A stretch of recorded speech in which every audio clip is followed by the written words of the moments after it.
Hello everyone, welcome to aspirant tab board. और आज का ये सेशन थोड़ा शॉर्ट है बट बहुत ही ज्यादा बेनिफिशियल और इम्पोर्टेंट है उनके लिए जिनका पेपर आरआरबी पीओ का है, जिन्होंने आरआरबी पीओ का फॉर्म भरा था।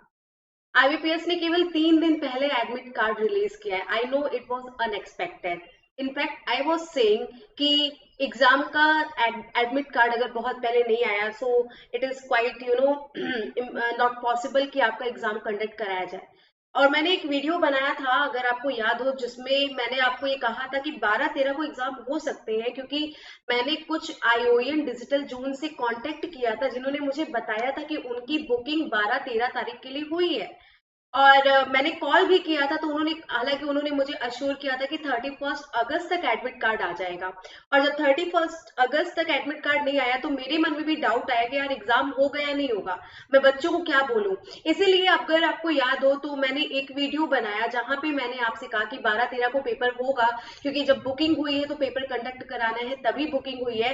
और जब एडमिट कार्ड नहीं आया तो मैं इस पे वीडियो लेके नहीं आ रही थी, क्योंकि मैंने उनसे बात की थी और उन्होंने मुझे ये अश्योर किया था कि एडमिट कार्ड रिलीज होगा। तो कहीं ना कहीं मेरे मन में डाउट था कि यार क्यों नहीं रिलीज हो रहा है, पेपर तो होना चाहिए क्योंकि उन्होंने कहा है। तो फाइनली एडमिट कार्ड रिलीज हो गया। I know it's not okay, क्योंकि हालांकि फर्क ज्यादा कुछ नहीं पड़ता है। Admit card is just entry card, invitation card you can say. बाकी प्रिपरेशन आपकी एडमिट कार्ड के अकॉर्डिंग नहीं होनी चाहिए। तो जो बच्चे इन सारी चीजों को साइड में रख के उसी तरीके से तैयारी कर रहे थे, चाहे पेपर हो अभी या बाद में हो, तो उनके लिए तो कोई इश्यू नहीं है। और जो बच्चे ऐसे हैं जो ये सोच रहे थे कि नहीं एग्जाम डिले हो जाएगा, जिनकी तैयारी इतनी ज्यादा इम्पावर नहीं उन्होंने की, इस डाउट में कि एग्जाम डिले हो सकता है, उनको थोड़ी प्रॉब्लम यहाँ पे हो रही होगी। But you don't need to worry about anything. इस वीडियो में मैंने खुद कई बार आरआरबी पीओ प्री क्लियर किया है, तो मैं आपको बताऊंगी अपनी स्ट्रेटजी। और अगर आप बिल्कुल नए हो, अगर आप पहली बार एग्जाम देने जा रहे हो, तो आपकी स्ट्रेटजी क्या होनी चाहिए ये भी मैं डिस्कस करूंगी। ठीक है, तो अगर आपने चैनल को सब्सक्राइब नहीं किया है तो अभी का अभी सब्सक्राइब कर लीजिए, क्योंकि ये चैनल आपको सिलेक्शन दिलाने में आपकी बहुत मदद करने वाला है। चलिए आगे स्टार्ट करते हैं वीडियो को। और सबसे पहले आगे बढ़ते हैं। और मेरी एक यही हमेशा मैं आपसे कहती हूँ कि कभी भी आगे बढ़ने से एक बार पीछे का पूरा लेखा जोखा देख लेना चाहिए। मतलब क्या हुआ कि आईबीपीएस आरआरबी 2020 में पेपर कैसा हो सकता है, कट ऑफ कितनी जाती है, ये सब आपको तभी पता चलेगा जब आप 2019 को रिव्यू करोगे। तो मेनी ऑफ यू आस्क्ड कि मैम कितना कट ऑफ जाता है, किस हिसाब से तैयारी करें। लोग तो कह रहे हैं 70 में से 72 नंबर जाता है, सॉरी आउट ऑफ 80 72 के अराउंड कट ऑफ जाती है, या 80 के अराउंड चली जाती है कट ऑफ। तो हम कैसे प्रिपेयर करें? तो ये सब जो कई सारी बातें इसे क्लियर करते हैं। 2019 आरआरबी पीओ का कट ऑफ देखते हैं। आपको पता है आरआरबी पीओ का कट ऑफ स्टेट वाइज आता है, अलग अलग राज्य में अलग अलग कट ऑफ आती है। ठीक है, मैं यहाँ पे यूआर कैटेगरी की कट ऑफ डिस्कस करने वाली हूँ, अलग अलग स्टेट की। तो देखो, आप यहाँ पे क्या देख रहे हो, 2019 पीओ प्री की कट ऑफ देख रहे हो। आंध्र प्रदेश में it was 58.50, in Assam 41.5, Bihar 58, Chhattisgarh 55 and Gujarat 43.5, Haryana 64.5 and Himachal Pradesh 59.75। इसमें अभी जितने राज्य हैं आपको सबसे ज्यादा कट ऑफ जो दिखी है वो क्या है, 64.5, मतलब 64.5 है। आगे बढ़िए और नेक्स्ट देखिए, यहाँ पे आप देख रहे हो एमपी की कट ऑफ कितनी दी है, 54.7, महाराष्ट्र की 56, पंजाब की 63.5, उड़ीसा की 55.75, राजस्थान की 58.5, तमिलनाडु की 55.25, तेलंगाना की 54, उत्तर प्रदेश की 58.75, उत्तराखंड की 65 और वेस्ट बंगाल की 50.25। तो अभी तक जो हाईएस्ट आपने देखा था लास्ट स्लाइड में वो 64.5 था, और अब आप देख रहे हो वो 65। अगर कुछ स्टेट यहाँ पे छूट गए हो so I am very sorry, but मैंने सारा एनालिसिस किया है और जो सबसे हाईएस्ट कट ऑफ था that was from Uttarakhand, 65 mark. तो अगर कोई आपसे कह रहा है कि 80 में से 72 कट ऑफ, तो ये वो आरआरबी क्लर्क का आपको बता रहा है, क्योंकि आरआरबी क्लर्क में नो डाउट कट ऑफ 72 तक चली जाती है, 72-73 तक चली जाती है, उससे ऊपर भी चली जाती है, डिपेंड करता है पेपर का लेवल क्या है। तो इट्स वेरी ट्रू कि आप कभी भी पेपर की कट ऑफ पहले से नहीं फिक्स कर सकते हो अगर आपने ये नहीं देखा कि पेपर कैसा आया। पेपर का लेवल जितना इजी होता है, अगर पेपर इजी है तो अच्छा अटेम्प्ट जाएगा। अच्छा अटेम्प्ट जाएगा तो उसमें बेंचमार्क थोड़ा हाई सेट करना पड़ेगा, कट ऑफ हाई चली जाएगी। तो ये पूरा आपका लेवल के हिसाब से डिसाइड होता है। लेकिन अगर हम 2019 को एनालिसिस करें तो जो सबसे highest cut of that was 65। तो ये मिथ्या अपने दिमाग से निकाल दीजिए कि बहुत हाई कट ऑफ जाती है और हमें 80 में से 80 अगर हम अटेम्प्ट नहीं किए तो हम पेपर नहीं निकाल पाएंगे। ऐसा नहीं है। 80 में से 80 अटेम्प्ट करना जरूरी नहीं है। इतना अटेम्प्ट करना जरूरी है जितना आपका पेपर क्वालिफाई करा दे। और अगर एक बार प्री निकल गया तो मेंस तो आप निकाल ही लोगे मेहनत करके। ठीक है, तो मैक्सिमम कट ऑफ मतलब लास्ट ईयर 65 गई है, आपको इसी हिसाब से तैयारी, अब 65 गई है तो आपको 75 की तैयारी करनी है। बस आपका पेपर निकल जाएगा, कोई नहीं रोक सकता, ट्रस्ट में। आगे बढ़ते हैं। अब ये देख लिया कि कट ऑफ कैसी गई थी, अब ये देखते हैं कि पेपर में आया क्या क्या था। क्योंकि सिलेबस बहुत लंबा है, we talk about reasoning and maths, क्योंकि आपके प्री के पेपर में केवल यही 2 सब्जेक्ट पूछे जाएंगे। आई होप आपको पता होगा ये आपका। अगर हम केवल प्रीलिम्स की, भाई ध्यान देना, हाईएस्ट कट ऑफ 65 उत्तराखंड की गई थी। यूपी से मैक्सिमम बच्चे अगर यहाँ पे हो तो 58.75 गई थी कट ऑफ। एमपी के बच्चे जो ये वीडियो देख रहे हैं 54.7 गई थी। हरियाणा के बच्चे, राजस्थान के बच्चे, सब लोग अपने अपने स्टेट का देख लो, ठीक है, और उससे 10 नंबर ज्यादा मान के तैयारी करो। अब बारी है ये देखने की प्रीवियस ईयर का क्या क्या पूछा गया था पेपर में। तो देखो, एक शिफ्ट तो होती नहीं है, कई सारी शिफ्ट होती है। हर एक शिफ्ट को देख के मैंने जो एनालिसिस करके एक ओवरऑल व्यू आपको देने की कोशिश की है उसे समझिएगा। सबसे पहले अगर हम PO pre, RRB PO pre की हम बात कर रहे हैं तो इसका पैटर्न कैसा होता है। 40 क्वेश्चन होते हैं मैथ्स के और 40 क्वेश्चन होते हैं रीजनिंग के, ठीक है। और इन 40 मतलब 80 क्वेश्चन को करने के लिए टाइम आपको दिया जाता है 45 मिनट, ठीक है। नॉर्मली टाइम मैनेजमेंट क्या होता है, तो मैं अपनी स्ट्रेटजी अगर आपको बताऊं तो मेरा, क्योंकि तो रीजनिंग का भी था कि सही है और मैथ का भी था कि हाँ जो प्री में आती उतना मेरा सही है, तो मैंने हमेशा ना 22.5 ही दिया। मैंने 22.5 मिनट दिया है हमेशा रीजनिंग को और 22.5 मिनट मैंने हमेशा दिया है मैथ्स को। और मेरा पूरा जो है जितना मुझे करना है अटेम्प्ट वो हो जाता था। और मैं आपको भी यही सजेस्ट करूंगी कि आप 22.5 में बांट लीजिए, ठीक है। और ये मैं बता दूं कि सेक्शनल अलग अलग नहीं होगा, एक ही साथ पेपर चलेगा। ये आपका आईबीपीएस एसबीआई पीओ प्री की तरह नहीं होगा कि 20 मिनट के बाद सेक्शन बदल जाए, आप ही को स्विच करना होगा। आपने जैसे देखा टाइम 22:30 बीत चुका है, आप स्विच कर दो अपने अगले सब्जेक्ट पे, उसे अटेम्प्ट करना स्टार्ट कर दो। तो मैंने तो इसी तरीके से हमेशा बांटा और यही सलाह दी कि 22.5 में बांटिए, आप भी ऐसा ही करिएगा तो चांसेस आपके थोड़े फेयर होंगे। अभी हम देखते हैं कौन से सब्जेक्ट में कौन से टॉपिक को ज्यादा पूछा जाता है। सबसे पहले हम रीजनिंग की बात करेंगे। रीजनिंग में यहाँ पे मैंने एक शिफ्ट का एनालिसिस आपको दिखाया है और मैंने हर शिफ्ट में देखा कि 20 से 25 मार्क्स तक गए केवल और केवल पजल के ऊपर। और पजल किस तरह की आई, तो एकदम हलवा भी नहीं समझ लेना है हमें कि अरे एकदम ही ज्यादा इजी पजल आएगी। थोड़ा सा पैटर्न बदला था पिछले साल से, आपको याद होगा। पजल जो आई थी सिटिंग अरेंजमेंट की आई थी, उसमें स्क्वायर में अंदर और बाहर, स्क्वायर इन आउट दोनों तरफ से 8 पर्सन की पजल आई। सिटिंग अरेंजमेंट आया जिसमें लोग लाइन में बैठे, नॉर्थ देख रहे हैं साउथ भी देख रहे हैं 8 लोग, इस तरह की पजल आई। ठीक है, कि एक ही लाइन में 8 लोग बैठे, कुछ लोग नॉर्थ देख रहे हैं कुछ लोग साउथ देख रहे हैं। कुछ शिफ्ट में आई कि सभी नॉर्थ देख रहे हैं, कुछ शिफ्ट में, ज्यादातर शिफ्ट में नॉर्थ साउथ दोनों का आया। ठीक है, इसी तरीके से स्क्वायर का आया कि 8 लोग एक स्क्वायर में बैठे, कुछ लोग अंदर देख रहे हैं कुछ लोग बाहर देख रहे हैं। मंथ और डेट बेस्ड पजल आई कि 5 महीने हैं 2 डेट है, इस तरह की पजल बहुत आती है, मैं आजकल बहुत देख रही हूँ। पता है कैसे, कह देगा जनवरी फरवरी मार्च अप्रैल मई की 2 तारीख, 16 और 23 को लोग, इतने लोग ये काम करते हैं। ठीक है, 8 लोग ये काम करते हैं, तो आपको ऐसे इसका बनाना पड़ता है 16 जनवरी फिर 23 जनवरी, अब नेक्स्ट आएगा 16 फरवरी फिर 23 फरवरी। इस तरीके से आपको चार्ट बना के पजल बनानी होती है। इस तरह का क्वेश्चन आया था। और एज बेस्ड पजल आई थी जहां पे ईयर और अलग अलग लोग कब जन्म लिए इसके हिसाब से उनकी एज आपको डिसाइड करके पजल सेट कर ली थी। और इतनी जो पजल्स हैं इन्होंने आपका टोटल 20 मार्क्स जो है वो अक्वायर कर लिया। बचा कितना, 20, क्योंकि 40 होता है, 40 में से 20 नंबर की केवल पजल ही आ गई, तो 20 क्वेश्चन जो बचता है उसमें अलग अलग टॉपिक पूछे जाते हैं। अब वो अलग अलग टॉपिक होते कौन से हैं, blood relation, inequality, coding decoding, miscellaneous, order and ranking. ठीक है। और भी कई सारे चैप्टर मैंने देखे अलग अलग शिफ्ट को, जब मैंने एनालिसिस किया कि ब्लड रिलेशन इनइक्वालिटी, कुछ में इनइक्वालिटी नहीं आई थी। ठीक है, यहाँ पे जैसे आप देख रहे हो ये पहला जो शिफ्ट का पहला पेपर था पिछले साल का, वो मैंने लगाया है। आपको पता है सिलॉक के क्वेश्चन आए थे पिछली बार जब आरआरबी पीओ में, तो मैक्सिमम क्वेश्चन ओनली फ्यू से आए थे।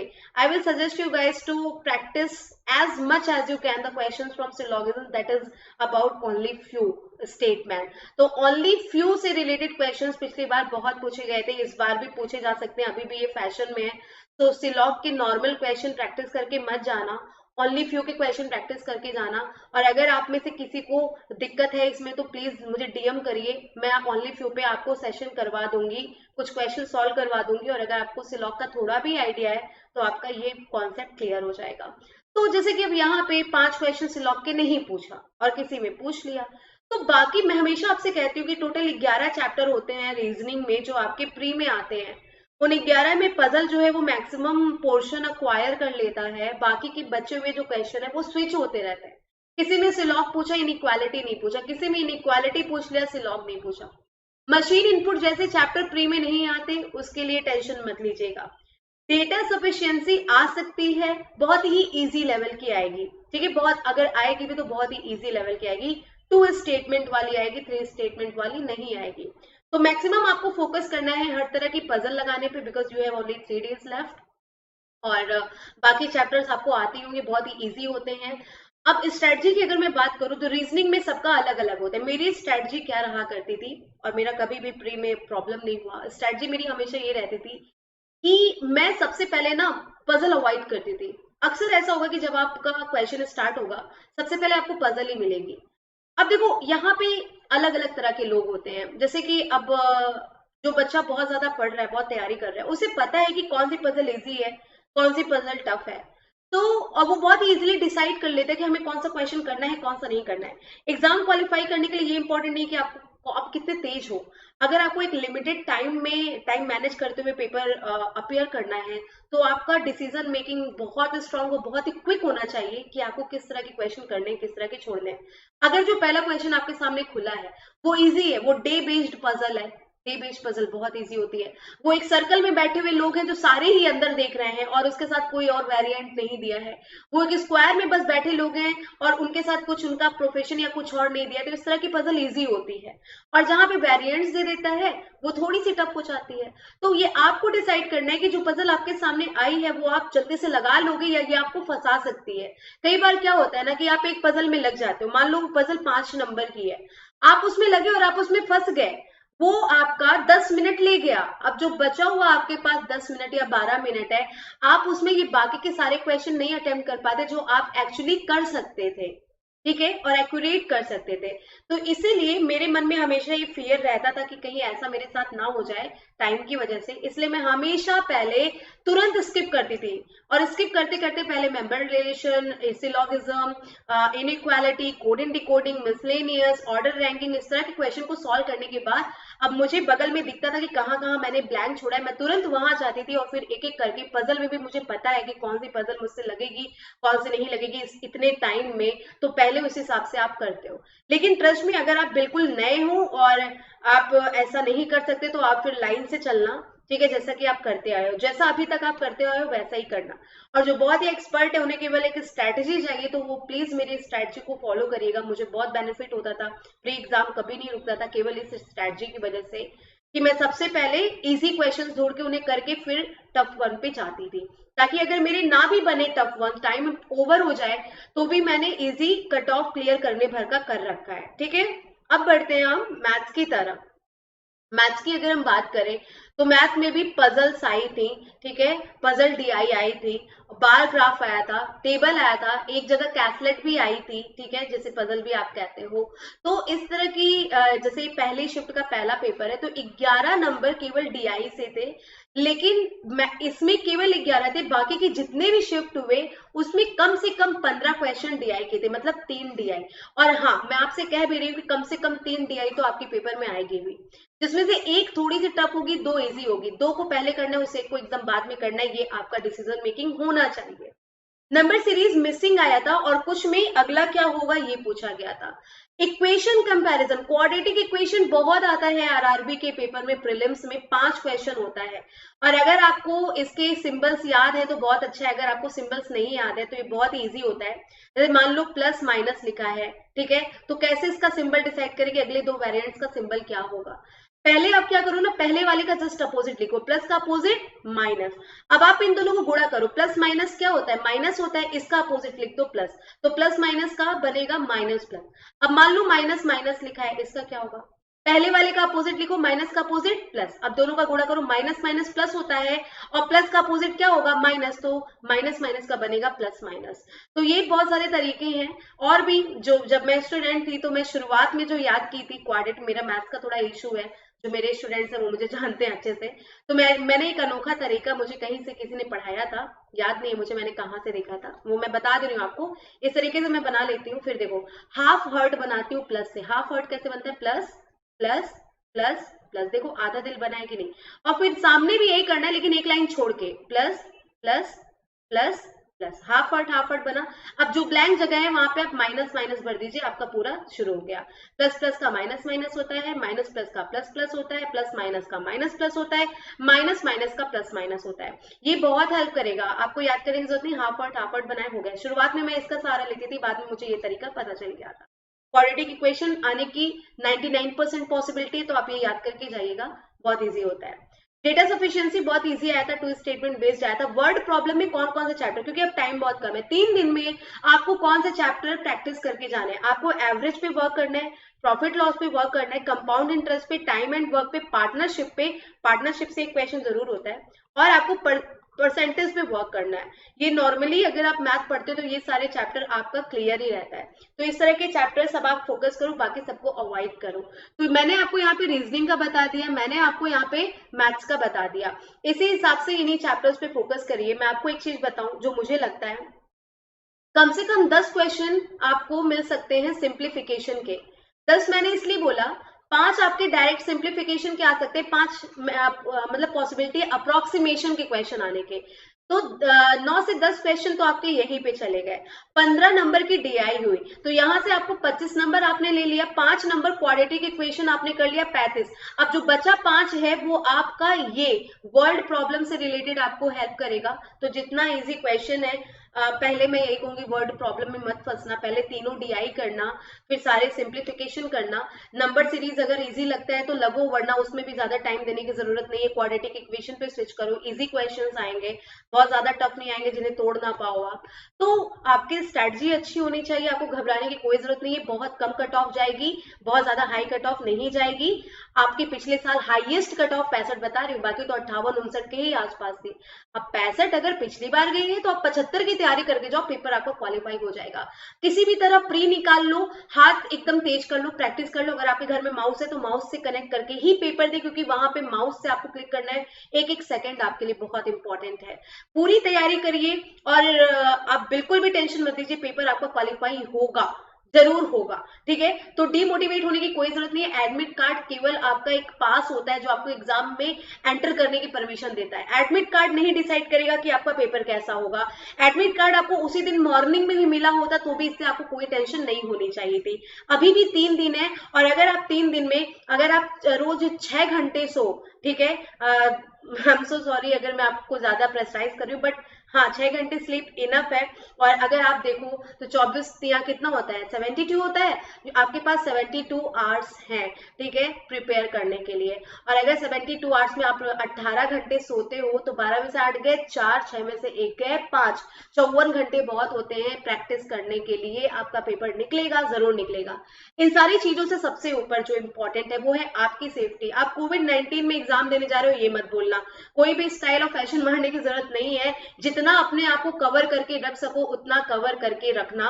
कोशिश करना कि मास्क आपका चेहरे से ना उतरे, केवल वहां पे अगर कोई भी ऐसा चेकिंग वगैरह होता है तभी आप अपना मुंह खोलो, वरना आप अपने आप को पूरा कवर रखो, चाहे आप लड़का हो चाहे आप लड़की हो, डजंट मैटर।